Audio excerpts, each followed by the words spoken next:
Rotator cuff is a group of tendons that come together to form a sheet of ligaments that control the shoulder joint.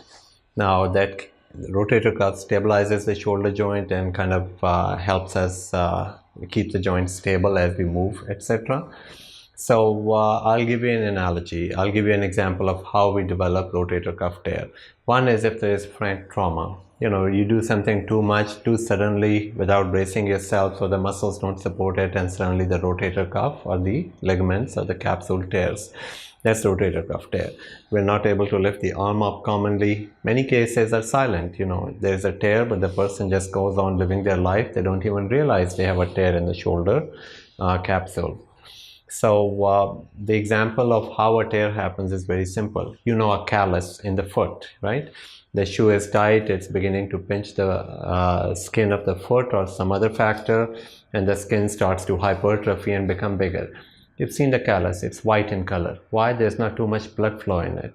So the same thing happens here. If we use the shoulder or arm inappropriately, the capsule gets pinched between the two bones. And what happens when you pinch something again and again? It swells up, it hypertrophies commonly, just like the callus in the foot. Now remember, the callus in the foot did not have too much blood flow in it. The same avascular zone, or the zone where the ligaments are becoming thicker because of constant irritation. So if we're doing up and back movement too much, or we're doing too much of internal rotation, rotating inward too much in a particular position, that can cause the pinching. So the capsule will become thicker over there. Soon we'll develop avascular zone in that place, and that becomes actually weaker. On paper it may be thicker, but it's weaker. So by doing something suddenly, a throwing movement, particularly up and out away from the body, that can cause sudden tearing of the rotator cuff, and we develop rotator cuff tear.